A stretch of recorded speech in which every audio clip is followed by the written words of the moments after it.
Hello and welcome to the Southbound Sports Show. I'm your host, Richie Light, here with my co-host, Maddie B.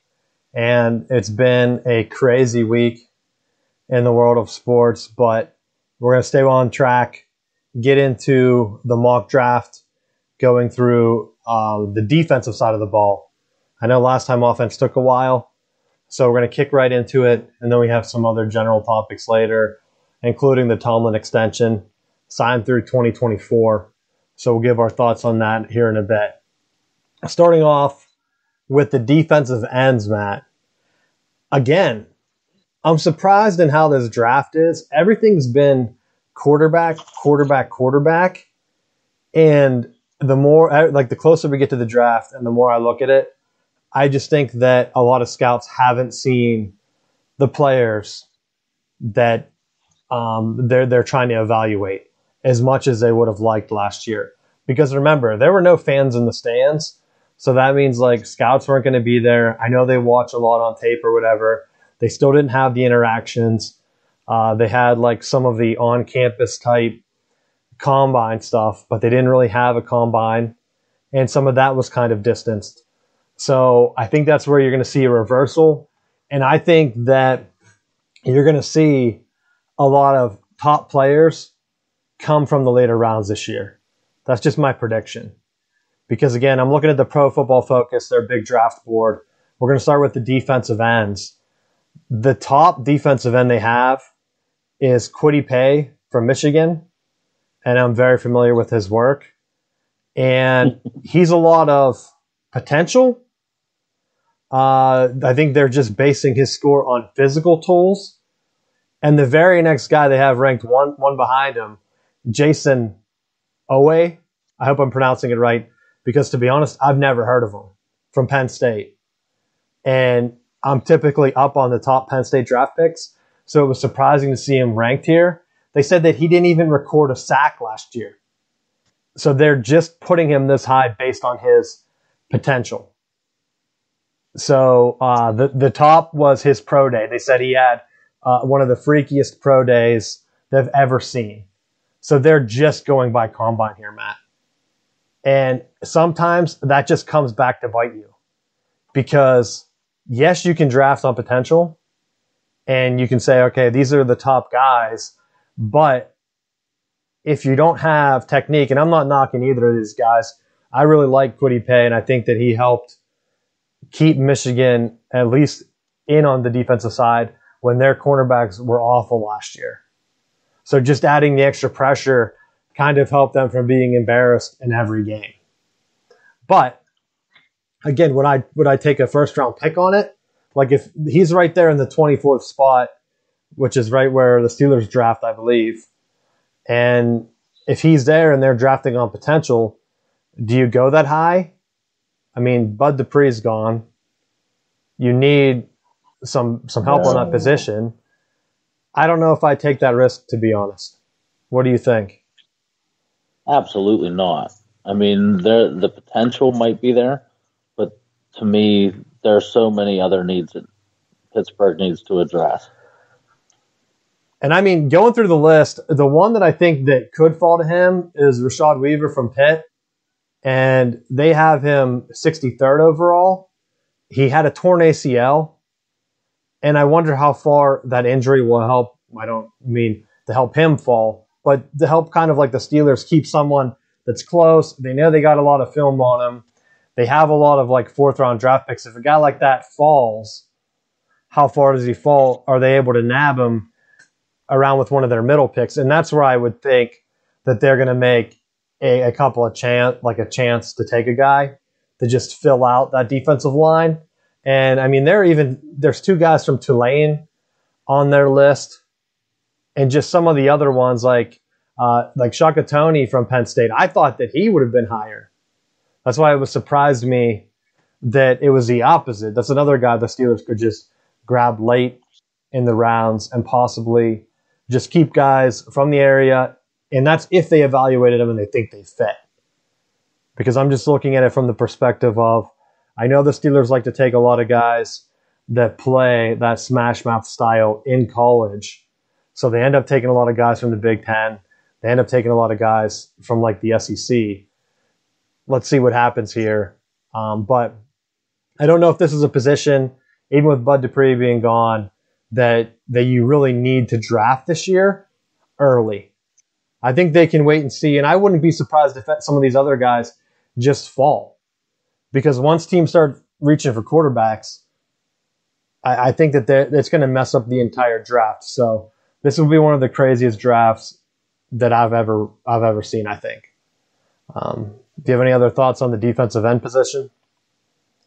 Not so much the defensive end. I think, there's players like both of Miami's defensive ends are ranked pretty highly that I think they're guys that might be available in the later rounds, that if you're seeing a huge offensive surge in the early rounds, that a lot of these guys will be available in rounds 2 and 3.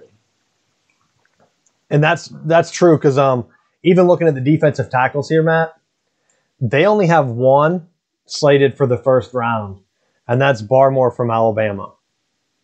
So anytime you're looking at these positions, normally you have like one or two guys at least that everyone's considering from the defensive line where they're going to be a top 2 pick, or top 10 pick. I mean, they don't even have one slated in the top 10 here. And then it falls all the way down to McNeil from NC State. He's 54th overall. And then it drops even further from there, just from the tackle side. So it's very strange this year in terms of like defensive line play. And even when we talked about some of the offensive line play, we're going to go through some of the other mock drafts that are out there a little bit later in the show. And I think a lot of people are agreeing with what we said last week, where get some help on the offensive line. I'm really starting to feel like this is going to be a rebuild. And, I mean, I'll get into my thoughts with Tomlin here in a little bit, but I think that plays a big factor into it. And so I think that you have a lot of middle round picks. Just go line. Get some defensive line help. If you want to go with a rusher, great. If you want to go interior, fine. Get some offensive line. Take like 3 or 4 guys and just see if they can fit. Because I think the evaluations are way off this year. Just looking through the big board and where they have everyone. Like, you can't tell me that in 1 year, like, there's no top line picks. You know what I mean? Absolutely. Because, like, typically you have one of them being even in the discussion for a top, like, the overall number 1 pick. Not so fast this year, man. And it's weird. This just seems to be a year where everyone is so quarterback crazy, and I think we kind of knew this going in, because last year with the way that the classes were shaping up, we knew Fields was going to be coming out, we knew Trevor Lawrence was going to be coming out, but then you had BYU's quarterback come out of nowhere, Trey Lance came out, so like you have some other guys that it's like now you start getting into this discussion of these different quarterbacks and where do they fit. And coincidentally, you have a lot of teams in the top part of the draft that has this. But I think what you're going to end up seeing is some of these mid-round teams probably trading around, that they're going to be able to acquire more picks later in the draft, where you're going to have more of these guys that if you have multiple second or third round picks, you can take a flyer on a project potential pick and not be burned by it as much, as opposed to if you're sitting there like at say 6 or 7 and you have a quarterback and you really don't want to draft a quarterback, but teams are worried about missing out on their guy. They may throw a lot to try to jump up and make that move. And that's what I mean, I think you're on the right track, but everyone can't just trade down in a draft like this. So you're going to have some weird, like some strange picks, or someone's going to reach for a couple of guys just because I wonder how much of this is going to be like going back to like where the 70s, where typically the teams drafted heavily from the universities that were around them, just because it was easier to scout those teams. And so they'd be like, yeah, okay, there's a couple guys in our area which we're going to get. And I wonder how much of that's going to happen this year, just because you had reduced plane travel, reduced all this other stuff, and then you didn't even have the film on some of them. But like getting into linebackers now, the one guy that I really like from Penn State, Parsons, I thought that he was going to play himself up. They have him slated 9th overall.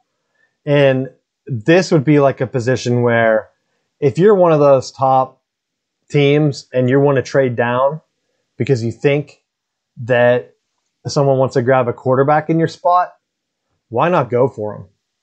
I mean, he's an extreme athlete.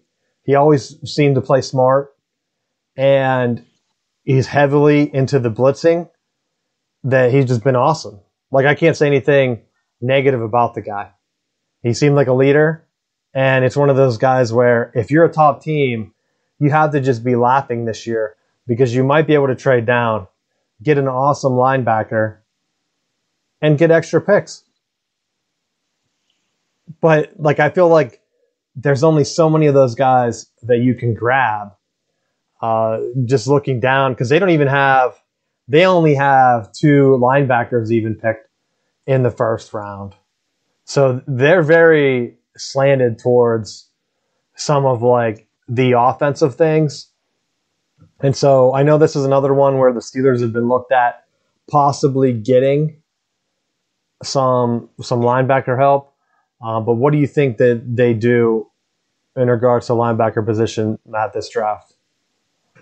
You know, I was actually thinking about this too, that if Parsons were to fall, and I think it's going to be extreme that he does, but that I wouldn't be mad at if he was the pick, just because if you get Devin Bush back, they let Vince Williams go. If they bring Parsons in, they have 2 speed type linebackers that you can start playing some defensive games with both of them and blitzing and doing some different stuff. That I think maybe that is a good route for them to go to try to get some extra pressure on quarterback. If everyone else was going to be so quarterback strong, then potentially it makes sense to acquire some rushers and be able to pressure these quarterbacks into making some bad throws. Oh, I don't think they have any chance at Parsons. And if they traded up for him after trading up for Devin Bush, it would almost be a head-scratching move. I just figured I'd talk about him because I know we have Penn State listeners to the show. And I think he's by far the best linebacker in the draft. It looks like the draft experts agree. And so I think he's going to just be a prize for one of those teams that are up there in the top like 5 that possibly don't want to draft a quarterback and are looking to trade down. Like, how far can you go? And are you able to grab him like at 8 or 9 and get some extra picks out of it because someone wants to get up and get one of those quarterbacks? I don't know. But you did bring up Devin Bush. I did see a couple of people in their mock drafts had Pittsburgh going after Michigan's Cam McGrone. He played with Devin Bush at Michigan, and so they'd have a rapport coming into the season. And to be honest, he always played very well, very solid linebacker. And I wouldn't be sad with that pick, because at some point, I know with the injuries, you kind of just want stability. I never saw McGrone have any injury issues or anything in Michigan from what I can remember. And you're able to get him in the middle round. Why not go with that? If you're going to think, okay, we need guys that can obviously have some type of chemistry. They're both young. Why not go for it? The other one that stood out to me that they have lower is Alabama's Dylan Moses. Very highly recruited. He came out, has a ton of top talent. And I think that like at that point, if you're looking for a physical freak, if they have him slated like 198, which would be around like probably the 4th round, 5th round. So if the Steelers can grab him late, to be honest, it would be a coin flip for me, because I know he wasn't always putting it together on the field, where I think McGrone was more solid. That's why they have him much higher. So I could see him going earlier to another team. But why not take a gamble on a guy that has the physical tools, especially because Devin Bush plays so fast I think that would give them another dynamic to just have. Why not just get a bunch of athletic linebackers and see what happens? Like some big dudes out there that are able to pressure the quarterback. And maybe the Steelers could use him a little bit different than what Alabama was asking of them. Because, like, let's be honest, Alabama, they don't have to blitz the quarterback as much just because of all the talent they have on the defensive line and all the other positions. What if Pittsburgh just used them in that type of role, where going out there, you have Devin Bush covering the field with his speed, getting some other athletic guys that can push some linemen around. Go for it. I think that would help them. Like, if they can't get defensive end help, why not? It would be a little bit of a project, but for a middle round pick, that's the other one that stood out to me on the list. I don't know if you had anyone else in mind, Matt. No, but I think you're hitting on a good point where you're bringing in the athletic people. I think that's definitely something that would play to their advantage, because when Pittsburgh's playing well, and then even looking at the earlier part of last year, defensively they were getting pressure and they were getting turnovers. So if you're getting some athletic guys that they can use in some different spots, that was one of the things that made their defense famous, was the fact that they were pressuring the quarterback and using that 3-4. So I mean, if they're getting linebackers, it wouldn't be the end of the world for them to go after some of these guys. I just think that some of the offensive needs are greater. And that's where I think, because even if I know they kind of went for more like physical type guys that in like the secondary that they can try to bring up almost to get for that like Polamalu role, but I think that he was just such a freak. Outside of him, like just going back, they had Harrison, Jason Gilden, or however you pronounce his name, dude, from the 90s, like up through, like Joey Porter. They always had linebackers that were able to just get sacks. So, like, why not just continue that and see what happens? And then they can even play down on the line, like Lamar Woodley, Greg Lloyd. Like, those are some big linebackers that were just going to blitz the hell out of you. But I don't know. That's what I'm thinking of whenever I'm looking at this.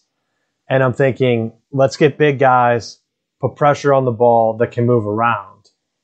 Because, like, even when Harrison, he was like, a linebacker came out, just kept working in the gym. You almost have to get a guy. Can you get a guy with talent?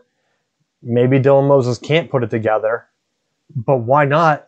If you're just going to say, like, look, use your tools, get some pressure on the quarterback, let's go. Like, this would be the best position for you. We'll see what happens, but that's what I would like to see if they're going to go for it. I know there are a lot of guys that are more solid, like more like pure linebacker types.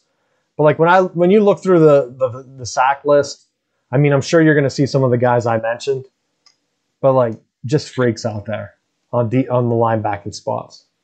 That's what I remember. I remember being kids and just seeing them like out there just always putting pressure on. And you didn't know where it was coming from. I know they kind of ran like, what, a 3-4 back then? Yep. Not really the same, but you can still move those around and get that pressure if you're not going to be able to get a defensive end to help out TJ Watt.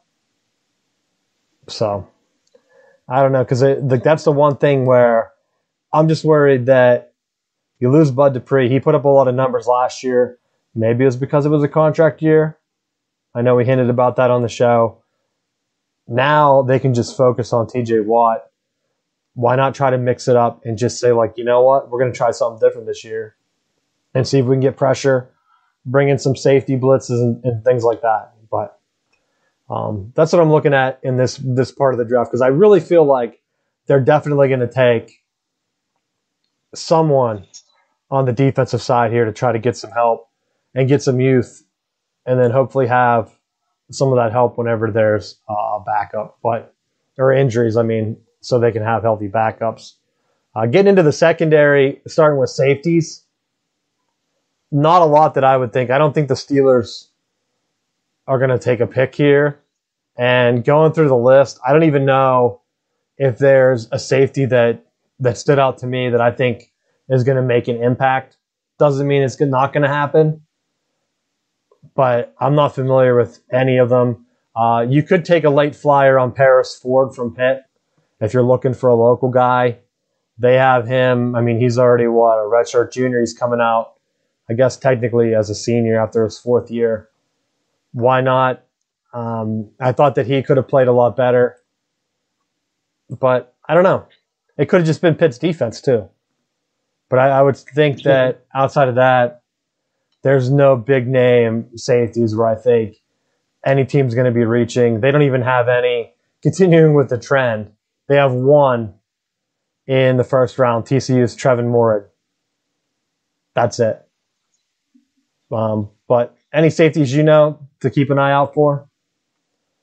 I mean, not early in the draft that I would warrant it. I mean, Pittsburgh's been notorious for going after guys that after they draft them, you go, who the hell is that guy?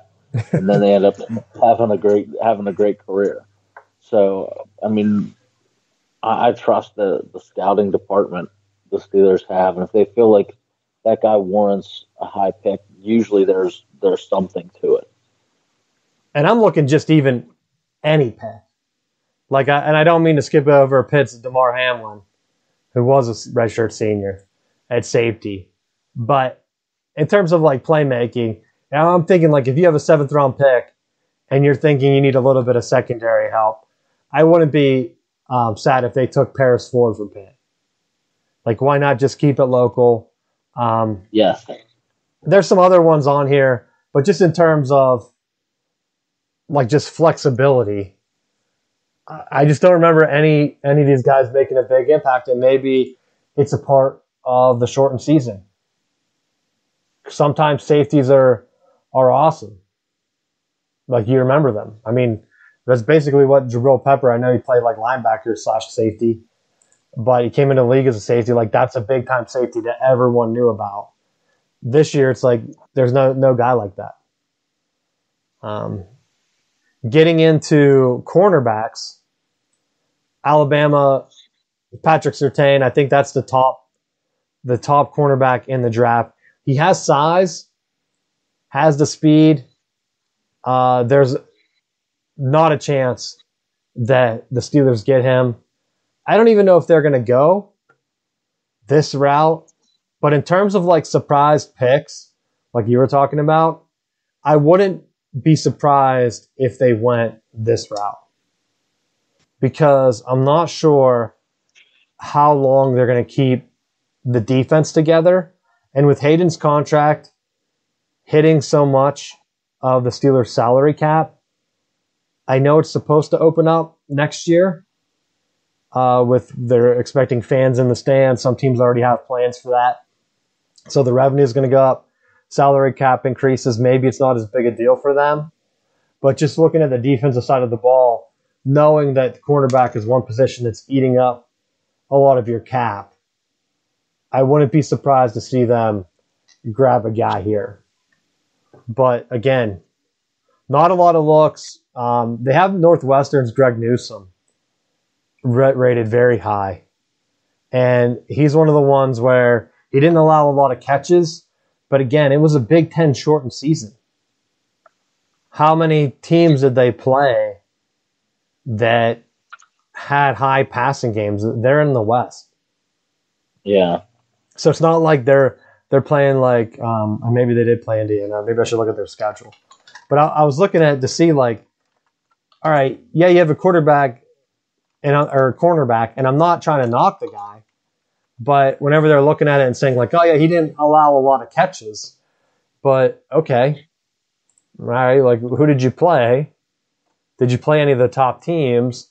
I know they played Ohio State. That was the de facto Big Ten championship game or whatever. But other than that, not a lot of offensive teams. Maryland, Iowa, Nebraska, Purdue, Wisconsin, Michigan State, Illinois. Like, I would hope that you're able to shut down a lot of those offenses, to be honest. But, Yeah. I mean, you're playing at Northwestern, you have the physical tools. Let's see. I don't know if that would be a guy that would fall somewhere to the Steelers, though, around that 20th pick, or if teams start grabbing him. Another one that's around that spot, Florida State's Asante Samuel. What do you think of him, Matt? Kind of undersized. He is undersized, but at the same time, I really liked him a lot. And there weren't a lot of bright spots on Florida State's defense, but he was definitely one of them. And he played consistently well throughout the season. He wasn't one that opted out or threw a bunch of nonsense. So I really like the fact that he stuck around and competed. And that's if they go with the first-round pick. The other one that's hanging around that same area is Caleb Farley from Virginia Tech. He had back surgery. And I don't want to say that that's a knock, but normally when an athlete that is that young has back surgery, it's not a good sign if you're trying to be a first-round pick. Yeah. So if they grab them, all right, he has great speed and he has great coverage rating. He has good size. But the injuries would be the one thing that I would hope that he's able to stay healthy if you're going to take a chance on him. Because you see every year a guy that's looking for like a first-round pick or whatever, and then they drop all the way down.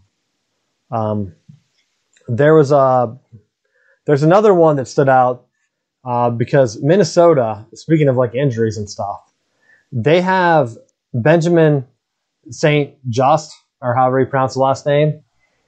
He was originally a Michigan player, Matt. I don't think he was actually cut from the team, but he was declared medically ineligible.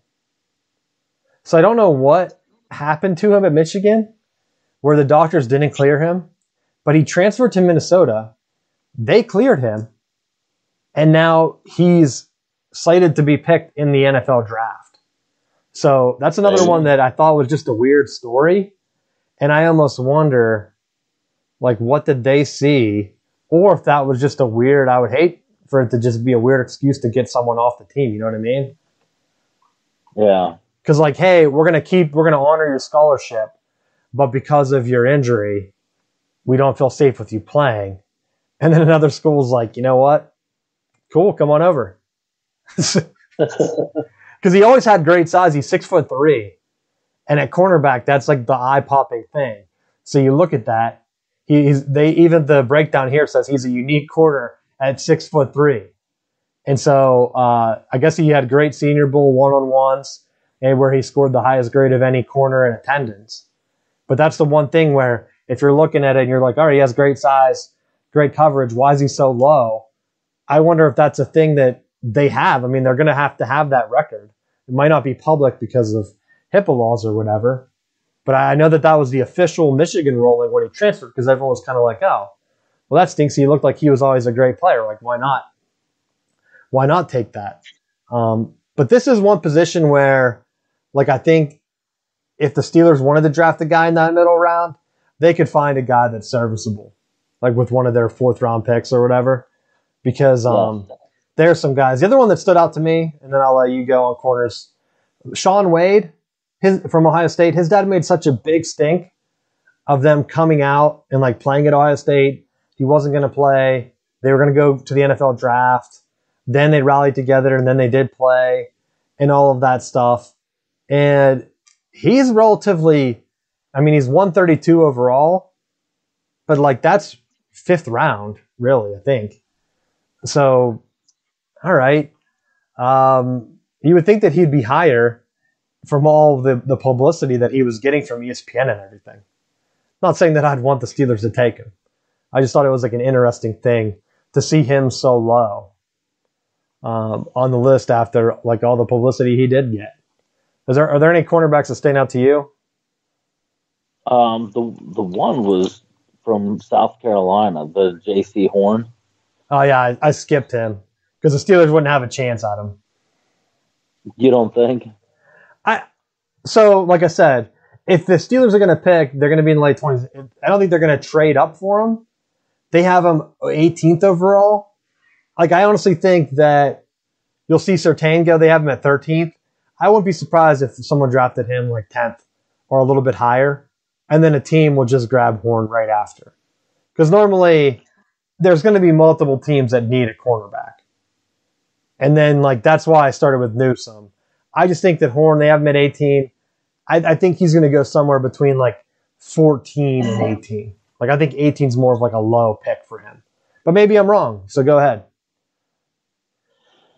No, I mean, you're right when you look at like Surtain, and the way that I think that someone like a Parsons or a Horn falls is when there's so much movement as far as drafting these offensive players, because when you have the tight end from Florida and you have like 4 quarterbacks that are projecting to go early, if you start seeing a run, and then hypothetically the scenario where these guys fall is where you see there starts to be a run on running backs where Harris goes and then ETN goes, and they start to just running backs start falling off the board. That's a scenario where you could potentially see later, like in the later rounds, Pittsburgh having one of these better guys fall to them. And if that's the case, I'm not going to fault them for going with a defensive player early, even though I'd like to see one of those running backs fall early.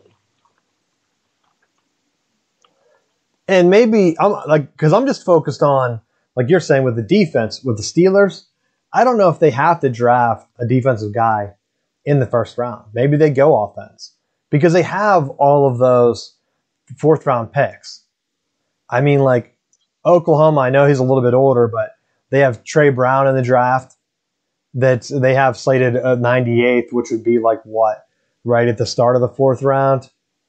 And so you're looking at that and you're thinking, okay, that's a good option. Georgia's Tyson Campbell's right around that same pick.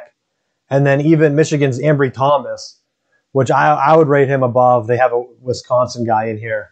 But I would have him right there with those SEC guys because Thomas has been one of the few bright spots on the Michigan team. Him coming out as a senior, like he even came back. Some teams wanted him to come out last year. I was surprised he came back to try to make a run for it. Unfortunately, then coronavirus hit, messed up the entire season. And, I mean, that was probably a negative senior year for him. So maybe that's one of the reasons why he fell. But, like, when you're looking at them with some of those other guys, I think the Steelers can just, if you feel like you have a need at cornerback and you want to get a guy, and maybe, because they've been drafting safeties anyway. So maybe they don't even draft cornerback. Who knows? But I think, like, you're looking at this, even with the edge rushers, go ahead, draft them. Draft them in the middle round. Like, if you're not going to get one of those top ones, and even if some of the top, like, options out there, even in the first round, are going to be projects like Kwity Paye, okay, awesome. I would love to see a Michigan guy go in the first round. If the Steelers get him, I'll definitely cheer for him. But I would hope that, like you said, maybe they can get someone a little bit more dynamic on offense. I don't even know, because like normally you would say, go ahead, use that pick on an offensive lineman. They don't have them rated that high. And so like I would hate to use a pick whenever you know you don't have the same amount of film. If the scouts are saying like we don't have enough film, like we're going to put them all the big linemen in like the 2nd or 3rd round this year just because of that. Why, if you're the Steelers, why reach and use their 1st round pick on it? Like, because all the other teams are going to be in the same boat, like you're saying. You might see a run where everyone's just picking, like, all right, let's get a couple of these guys off the board, but why not? Like, let's see what happens and who falls where. But that's going to be one of the things where I just don't know. I think the Steelers are in a good position, but I don't know which direction they want to go because I really think that like Ben Roethlisberger is the question that we need an answer for, to be honest. But do you have anything else on cornerbacks or anyone else in the draft on the defensive side? No. I think we went through all the defensive stuff. I mean, honestly, as we're closing in on the draft here, everyone's focused on the quarterbacks, not corner. With Trevor Lawrence being the top guy, he's already donating money to Jacksonville, like charities and stuff. So, kind of odd. That must be some of that Clemson money, Matt. But overall, I don't know what to expect. I think it's going to be a fun draft. I think you're going to see a lot of names that you don't expect. I hope they have film on them because sometimes the thing that annoys me, like with the later rounds, they'll say, hey, here's so-and-so from here, but while he's getting drafted, let's show you film from a guy in the second round that went to Alabama. It's like, bro, we've all seen the Alabama film. We don't care about that. I want to see what this other random guy I never heard of. Like, show me some of his stuff. And so I'm hoping some of the footage or coverage at least is better this year. Because, like, there's been times where they're showing, like, footage from a quarterback that was taken 13 picks ago for, like, half the round. Because the later rounds go so fast. So, well, I'll do you one better. Go ahead. How about this year with the draft coverage? Can we not try to turn every draft pick into a Lifetime movie? Like every draft pick, his mother was killed in a plane crash. He grew up without a father. Like he's living on the streets and was homeless. We don't need to know every sob story of the draft. Well, that's the other thing because I feel like they have a list and they're like, these guys we have film on. Let's see what these other guys are. We don't have anything on them. Then they're like, all right, these guys all have sad stories that we can hit on. Everyone else, we're just not going to talk about. Like, here's our talking points. Like that's it. They're like, all right, we're going to mention him. Say that he went to San Jose State, where they went 8-4, and then we're going to go back to the story about the player that, like you said, that had some struggles or whatever. Because it is very similar. You watch one, you watch them all. I like whenever Laramie Tunsil mixed it up that one year. He had his own side story that I don't think was really NFL approved. But that's the kind of stuff that I want to see. With social media out there, show some players having fun before they even get to the league. I was going to talk about punters and kickers, just like to see if we pass some time for the special teams since can't focus on it. They don't even have any punters or kickers rated. Do you think one of them gets drafted, Matt? I'm sure that somewhere along the lines they probably will. I mean, Raiders, who would have suspected that the Raiders would have drafted Janikowski in the first round? That's such a long time ago, man. That was within your lifetime. I know. That's how I account how relevant a team is, Matt. Have they won championships in my lifetime? How many? But well, there you go. Because I'm looking right now. So they say punter Presley Harvin from Georgia Tech. He's one of them. Talked about him throwing the ball and other things. Like, okay, let's get him. But I don't know if they're just making jokes because of how big he is. So I'm not really sure. But we'll see. I know a couple are going to be drafted for sure. But to be honest, if I was a GM, why? I know the later rounds, you're kind of just locking in a guy. And they're like, this is the guy we want to invite to practice. But like we've seen a lot of top kickers. Because I feel like around the mid-early 2000s, I felt like the Big Ten had a bunch of kickers that were coming out. Like it felt like every year, oh, there's this big-time kicker from Iowa. There's this big-time kicker from Ohio State. And none of them are around anymore. So it's like, all right, we hyped all these guys up. How many of them stuck around? It's like the random kicker from like 40 years ago, like they're still kicking into their 50s. I feel like.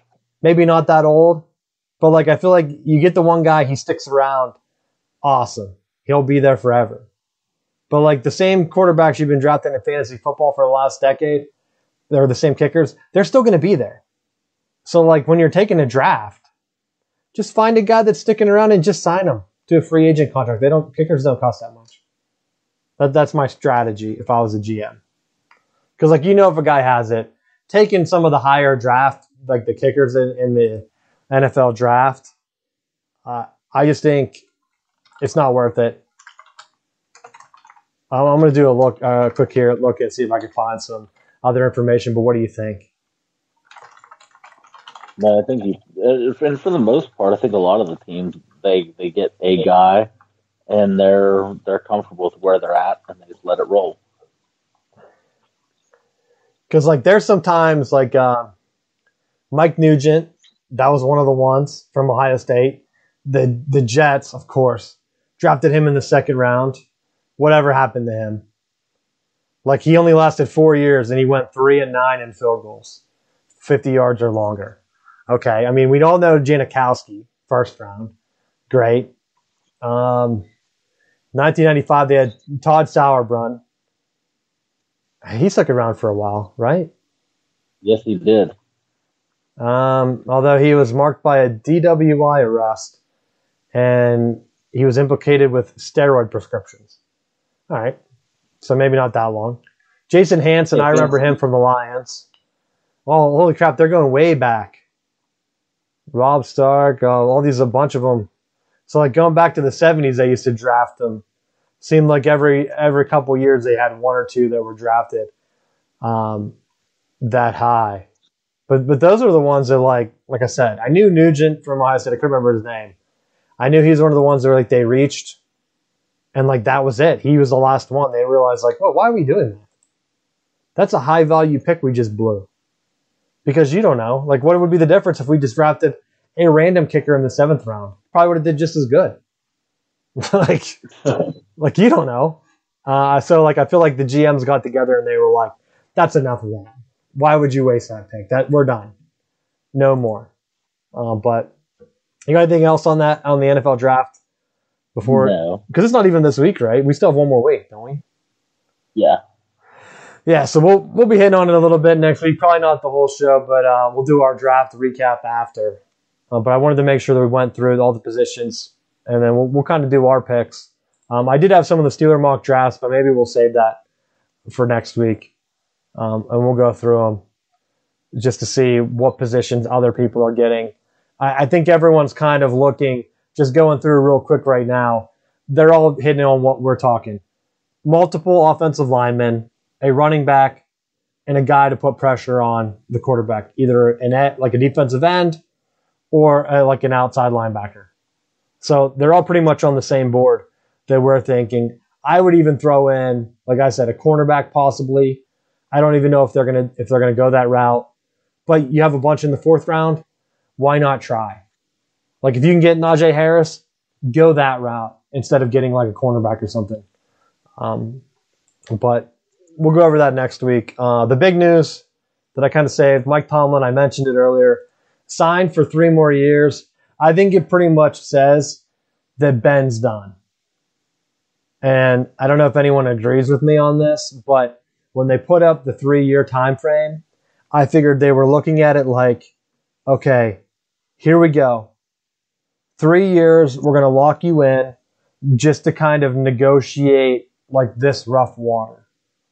Because if Ben doesn't stay, like maybe Tomlin wants out after those 3 years.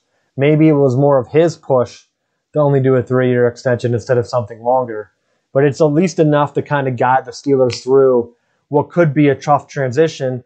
Then you're opening it up for another coach to come in, draft his quarterback or whatever, and hopefully have some of these pieces in place. That's why the Steelers need to focus on getting defensive help, getting offensive line help, getting a running back now that could possibly take some pressure off of the quarterback. I mean, look at like what Derrick Henry does for Tennessee. Like, you're looking at Tannehill and everyone's like, all right, is he good? Is he not? We don't know. Like, he has good stats and stuff, but is he going to be the guy to take them to the next round? Like, you don't know. But at least if the Steelers had that type of production with a young quarterback, you have a running back that you can just hand the ball off to get some big-time playmakers at receiver, perfect.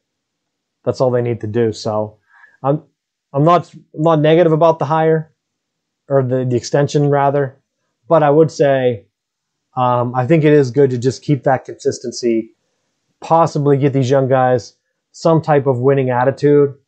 I still would like to see a little bit better locker room, because I think that that's one of the big things that has really hurt the Steelers over the past 8 years. That they should have performed a lot better in the playoffs, or at least getting to the playoffs and getting a couple more wins. But I think the locker room issue just kept boiling over. And if you're just going to guide through that transition, do it. Get some guys in. Get some young guys in. Possibly get another coach to come in and motivate them. I mean, you could put all the drafts together and stuff, and then get a guy like that's able to turn the team around, like almost like Harbaugh did with Michigan, or not Michigan, San Francisco, the 49ers. But do that.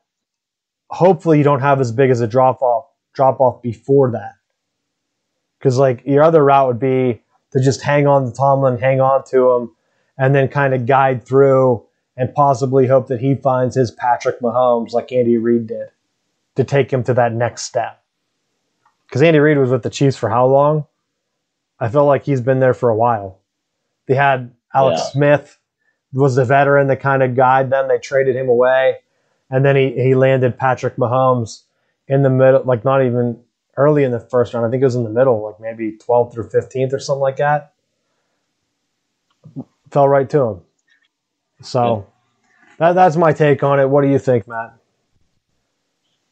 You know, I think that it just matches up perfectly with Tomlin's tenure and Roethlisberger's retirement, because I think depending on how the season plays out, I think there's a really high possibility Ben retires after this year. And then that gives Tomlin 2 more years of play with trying to figure out who the next guy is. And whether he's on the roster, they draft him, they sign a free agent. If they don't get good production from that quarterback coming in, I think that's enough to push Tomlin to retirement. You know, I look overall, and he's had a high winning percentage. But the one thing that I find interesting with Pittsburgh is, and I understand that they're not going to fire him because he's been consistent. And you see the social media posts that they've only had 3 coaches in however many years. But I think how long, like,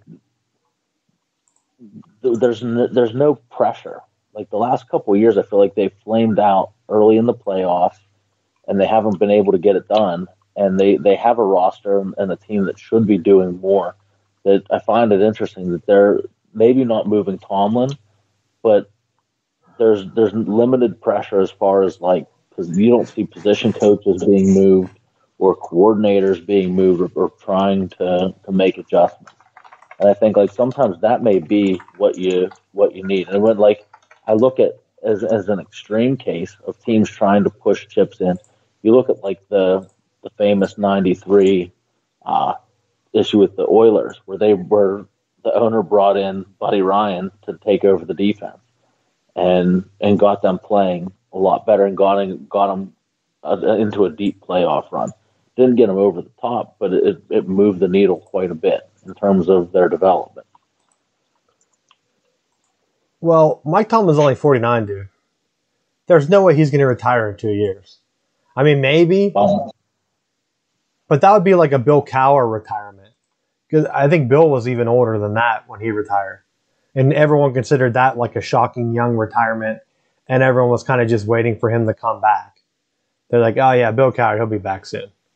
But like when you're getting that much money in the booth, and maybe they were around the same when he retired. I don't know. I can't do the math right now in my head. But I would say, like, the Andy Reid, he's been there 2013 with Kansas City. So maybe Tomlin just jumps to another team. Maybe it's their mutual out. Because I agree with you on the timeline. It's very similar to what I had in mind when I said, like, you give him a chance, and then if not, then you're set up, hopefully, unless everything blows up in your face, but you're set up for a new coach to come in, bring their quarterback with them, and hit the ground running. Because, like, look at what Jacksonville did. Like, it wasn't that long ago they were beating Pittsburgh in the playoffs. They had to get a quarterback. They went with, Minshew after Bortles. And they figured it didn't really work out. Let's hire Urban Meyer and get Trevor Lawrence. Perfect. Like, I would hope that Tomlin doesn't go from never having a losing season to getting the overall number one pick. But I don't think you really need the number one pick to have a new coach come in and get their guy. Like, Roethlisberger was taken in the middle of the first round. Patrick Mahomes was taken in the middle of the first round. Like, even Aaron Rodgers, late first round. He was supposed to be one of the number one picks, so they just went Alex Smith that year. Even Alex Smith was around for a while until his injury. That was the number one pick, though. But you're going to go ahead and take those picks. Like, take it in the middle of the first round. Like, why do you need to take the number one quarterback? There's so much pressure, like you said. Tomlin doesn't have any pressure. Get a middle of the first round. So, like, with Ben Roethlisberger, everyone was kind of like, oh, yeah, that guy, he's pretty good. He's pretty good. That's why, like, with Trey Lance, he could be that Ben Roethlisberger this year. Or like the Mahomes, where everyone's like, oh, he has the talent and the physical tools. He's probably pretty good. But we just don't know. But then if you land in the right spot, perfect. The other move would be, what if Tomlin just waits and then he brings in another veteran quarterback in 2 years? Like, Russell Wilson's not happy. What if he just brings in Russell Wilson next year? Like, all right, cool. Roethlisberger retires. Salary cap opens back up. Bring him in. Then it's like an entire different thing, a different scenario. So I don't know what to expect. That's just one crazy thing I just thought of. So that's my last thought on it. Do you have anything else on the NFL? No. I know I've been going long, but I want to talk about it's basically an NFL show at this point, but I want to talk about the Euro Super League, which is a soccer league. I think we talked about it last week, but I couldn't remember if it was just me because I got really excited about it talking to others. But what they wanted to do is they basically were trying to just go above the corrupt FIBA or whatever, FIFA. I guess is FIBA's basketball, right? FIFA is like soccer, I think.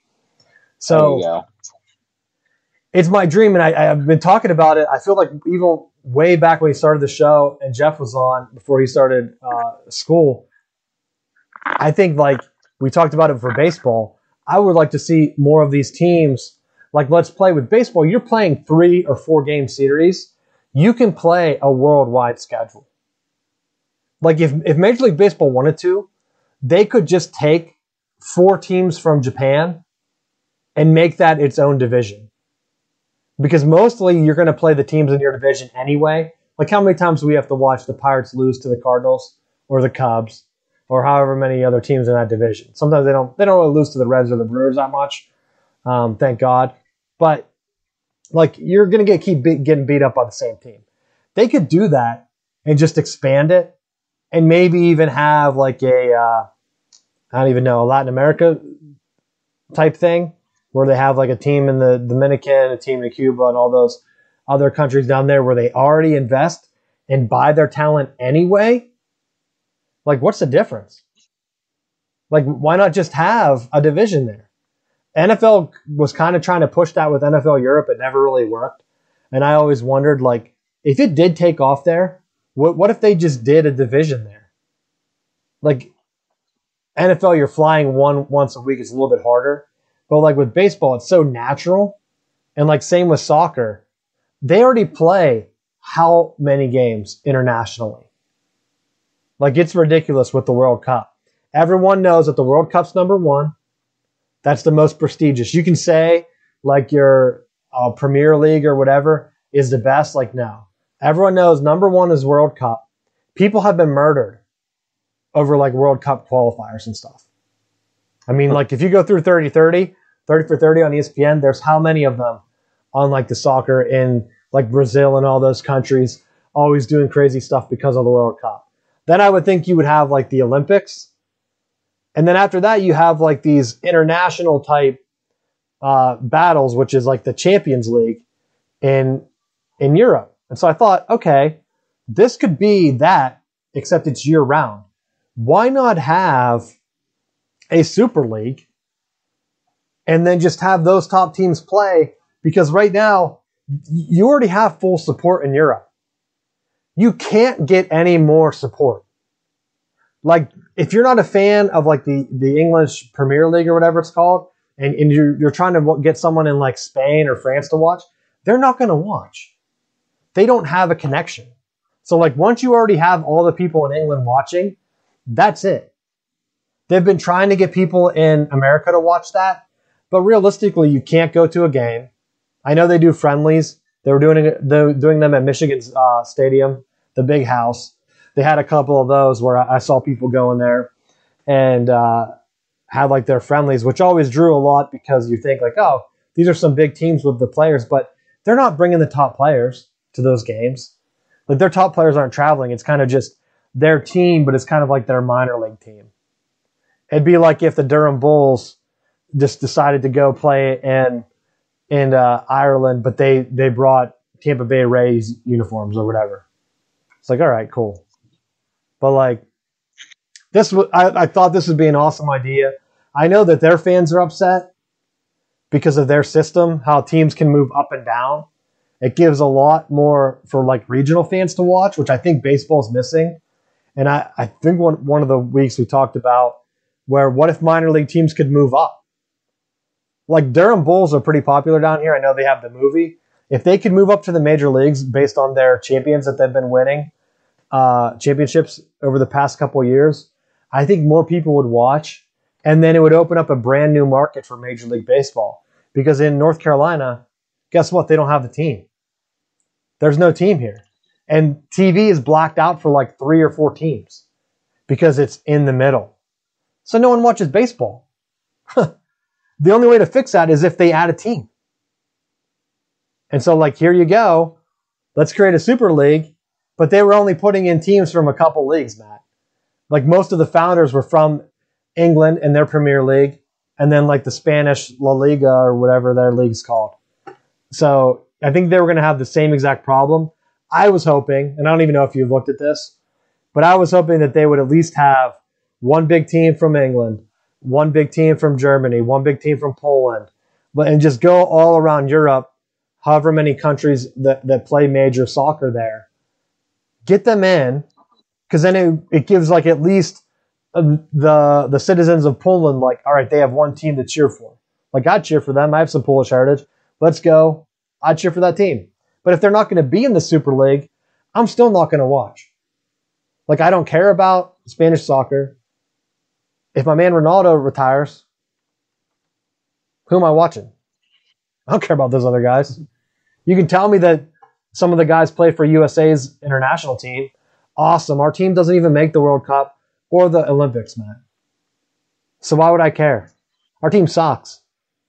Fair enough. So, did you have any thoughts on it? I was hoping that it would be the big push to just get a bunch of that, like the crap and like the politics and stuff out of sports. Because if you get too many countries involved, the politics won't be there. Like it will just end because people would just get murdered, like it happened with the World Cup, right? So this is one of the things that I was thinking about with it. I was trying to see because I have a tough time like finding the comparison between these soccer leagues and professional sports here. But from what my understanding is, it would almost be like if we're using the Major League Baseball comparison or the NFL comparison. You're taking teams like, we'll use the NFL. Say we take the Steelers, we take New England, we'll take Kansas City recently, and just use those 3 teams that like consistently are willing to acquire the pieces to win consistently, to be able to every year say, yeah, you're definitely going to be in the playoffs, like because we're just going to slate you as one of the better teams, and then still leave some spots open for maybe 2 or 3 teams that we don't know if they're going to qualify or not. But regardless, every year you're going to see the Steelers in the playoffs because they can acquire the guys that they need to make a push and are probably going to be good enough to play. Is the perception that I got. But they're not really in the playoffs. I think what they're trying to do is it's more like they're in the season. Because like the NFL is not really a good comparison because they don't have the lower leagues. But like with baseball right now, it would be like, all right, we have our top teams like the Cubs, the Yankees, whatever. Like they could go by championships, which would have been even an awesome, like a better move. But I think some of those teams hadn't won championships since like the 60s or 50s, which I thought were dumb to include them. Like they were the English teams. Like they haven't won anything recently. It would be like putting in, I don't even know. Like what team in college football hasn't been relevant? Like maybe Notre Dame. Like they're like from the 80s though. So they're even more recent. Like I can't think of a team that was relevant in the 60s that just kind of stopped because people forget about them. But I guess in English soccer, they're like, all right, cool. Let's keep them around. But my thing with baseball is it's kind of similar. They keep saying baseball's dying. Everything they look at's regional. You're not giving the teams a chance because they are letting the owners. I think they should just make all of the minor league teams separate. You don't need 3 minor league teams for your farm system. You just don't. Like, let's be honest. How much money are you wasting? But at least you're giving them a chance. So you could lock in the teams with the most championships, the Yankees, Cardinals, I don't even know who else. Like the top 10 teams, like they're locked in. And if you want to overcome them, win more championships. Like that would be a great way for them to say, like, look, these guys are locked in. They're always going to play in the season. And then based on the year, so the Pirates keep tanking. Guess what? The AAA champ, Durham Bulls are right there. They're going to take the Pirates spot this year. So then Pirates would be a minor league team, is basically what they're doing, which I think is an awesome move. I just think that they should lock in at least one team per country. Because do you really need 6 teams from England? No, you don't. And so all the teams from England backed out anyway because the rest of the teams in their country said, we're not playing you guys for your exhibition games. Like that's it. That would be like if the Durham Bull, they're in the Carolina League or something, I think. So like if all the teams in Carolina said, you know what? You think you're going to play for a World Series this year? We're not going to play you. And then Major League Baseball is like, oh, you guys didn't play enough games to qualify? Like it's like weird because it's like the minor league system is almost all independent. Like Major League Baseball controls all of it, and soccer, they wouldn't control it all. So it'd be like to be honest, wouldn't it be funny if they did that for like an NFL team? Because they keep talking about adding one in London or whatever. What if they just added NFL Europe again, and whichever team, like the top 2 or 3 teams, just get added to the NFL for the next season? And if a team does awful, they just get replaced. So whatever team from like London or Paris or wherever they want to put these teams, whichever team does the worst, they have to go back to NFL Europe, and then they'll get replaced. And then you have fans like cheering in, like to see if their team can win NFL Europe for a year. Much better than just adding one random team in London, I would think. Oh, I'm sorry. You got to go to London now. Like you're like, oh, because like because Jacksonville is one of those teams. Could you imagine if like they signed Trevor Lawrence and Urban Meyer and then they still went to London? Like, wouldn't that just be a weird move? Their owner would be pumped because he's been trying to get them to move to London anyhow. Yeah. So it's like, all right. But there's no other option. Like, you'd kind of be out there on your own, at least if you're doing the come up and come down. I just think that they've been talking about the Super League for a while now. It looks like it's going to fall apart because England pulled out, but they're not part of the European Union anyway. Like, just backfill them with some other teams, like from the Champions League. Because, like, I don't even know what. I'm going to try to look and see. Because they have like a big time thing. Because we talk about it on the show. I know we've watched it before. Because I remember some of the teams that went through. And then I think one of the ones we talked about, like, Ronaldo had a shootout or something because his team obviously made it. So, like, the number one team is Real Madrid, and it's not even close. They have like 13 titles, Matt. So you could have them be locked in from Spain, Milan locked in from Italy, Bayern Munchen, and if I'm mispronouncing this, it's because I don't know. I think they're from Germany, locked in, Liverpool from England, and then you start to see some repeats with maybe Barcelona from Spain. But there's an Ajax team from, what's this one? Netherlands. There's one from Portugal. Scotland maybe, but that was back. So that's a single championship. So I'm going down too far. But I mean, you have like 5 teams you could lock in just based on championships. And even if you went from there, just go from 3 or more championships going up 1, 2, 3, 4, 5, 6, 7, 8. You would have 8 teams. Lock them in. All right. And if you're going to complain about it, win more championships. That's only one ranking though. I think there's some other tournaments and stuff that they do. But that would be my thing. Like, why not? You already have this tournament set up.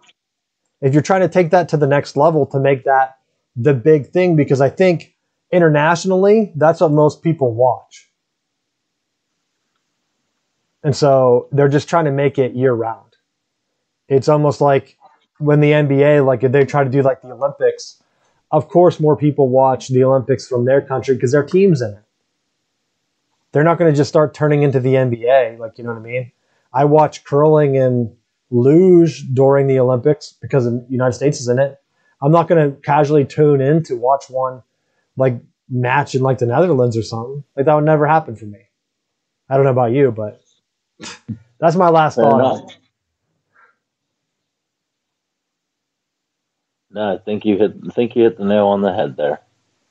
Because I'm looking to see if they have a number of how many countries. But like, there's a 1, 2, 3, 4, 5, 6, 7, 8. I mean, there's like a handful that have never even been into that main section, like the knockout section or whatever, in this thing. So there's 79 teams in this championship. Like I think it'd be hard. And plus, even if you did countries, maybe you have too many countries. So how do you decide which countries are locked in and which ones aren't? Is it population? Like, is it something else? But we'll probably be talking about it because I don't think it's dead. I do not think it's dead because they've been talking about this for, I feel like 3 years. People are shocked like on ESPN and stuff because I don't think they ever follow it. But like they keep talking about this idea that like, hey, we're making more money from TV deals. Look at what the NFL and NBA are raking in. If we can have some type of thing, I mean, like realistically, the United States is still like a melting pot. Everyone still has heritage from somewhere. Like I said, like I know I have Polish and Irish ancestry. I would watch their teams if they were in this tournament, if they're not going to have an American team. If they had America, it'd be even better. But our team kind of sucks in soccer, so it really wouldn't be a must-watch TV event. But why not play into some of that as they're going through, you know what I mean? Absolutely. You got anything for the final bell? No, I do not. I think just with the draft coming up, there's going to be a lot more to talk about. All right, yeah, definitely. I wanted to give a shout out to the Michigan women's gymnastic teams for winning the national championship on Saturday. I didn't realize, Matt, only 2 sports in college have their championships on regular TV. That's gymnastics women's was on ABC, and then of course the college basketball tournament on CBS. Like that's it. Everything else is either on cable or not on TV. Like Michigan's men were in the gymnastics finals on, I don't know what they ended up finishing on Saturday as well. It was on Big Ten Network. Like what kind of championship, like that's the national championship game of their sport. Why is it on the Big Ten Network? Like that's like the most random thing. But when they announced it, Michigan was only like the 7th team to ever win a gymnastics national championship. Like, do you know how small that is in terms of like how many NCAA teams have an actual team? Like for all the championships to be a couple of teams, it's ridiculous. So definitely, I was giving them a shout out because like they have the same coach for like 30 something years, and they've been runners up a couple times. And so I know we talked about like with football, how long do you stick with your coach before you just say like, hey, like what are we gonna do? But going back, the sport started, I guess, in what? Oh, this isn't even the right one. Here, when did they start keeping track of it? Because I thought it might be more recent. I think it's like the 80s. But yeah, there's only Georgia, Utah, UCLA, Alabama, Oklahoma, Florida, and Michigan. Florida was number 1 going in, which they know that Michigan's a big rival of theirs in sports. So we had to knock them down a peg, Matt. Can't have the Gators winning national championships, you know. But going into the last thing I had for the Matt's calling back. I don't even know how to answer. Let's see. The last thing I had going into this is just that with the coronavirus and some of these scholarship things, like for women's gymnastics, when you're in, and this isn't the only sport, like you peak and your Olympic days are over early. So when you go to do gymnastics at college, you're doing it for the scholarship. That's it. So I wonder how many of these athletes are going to be able to use this to get like an advanced degree because they're going to come back for one extra free year. Because I know I would. Because like you're not going to get a knock on your door saying like, hey, we want you to come qualify for the Olympics. Like they qualify much younger in some of these international sports. And that's as teams are just getting cut across the entire country. So that's all I had for that. I did run my 5K on Saturday, which I shaved 5 minutes off my time, Matt, from last year. It was like 30-something minutes. So there you go. Not on pace for my 60-minute 10K, but I'm still waiting for the Big Ten Network to give information on that. Because I know what I shouldn't have done, I shouldn't have stopped running in the winter. So that's my goal this year, is to not stop running. Because I think I could have got under 30 minutes if my legs just didn't die out on me. So if you're doing the summer workouts, keep going on that. Keep fighting your goals, dude. That's why I like doing running. I like the virtual race because you're running by yourself. I use my watch. It tells you how faster you go compared to your previous times. So find something like that, because you see a lot of ex-athletes, you quit working out. Like I hadn't worked out in 6 years, 5 years, like who knows, however it's been. So once you get into that, luckily I didn't turn into like a 300-pound man. I see some of these old athletes, they're like 300 pounds, man. I'm not even joking. So if you're an old athlete and you feel like, hey, I need to do something, find something to keep you in shape. So that's what I'll be doing, and I'll keep you updated in the summer. I'm going to try to get into actual decent shape. So that's my last update. You got anything else? No, I don't. No. All right. Let's see. That's all we got. Got the NFL draft next week. So thanks for listening, and we will see you next week.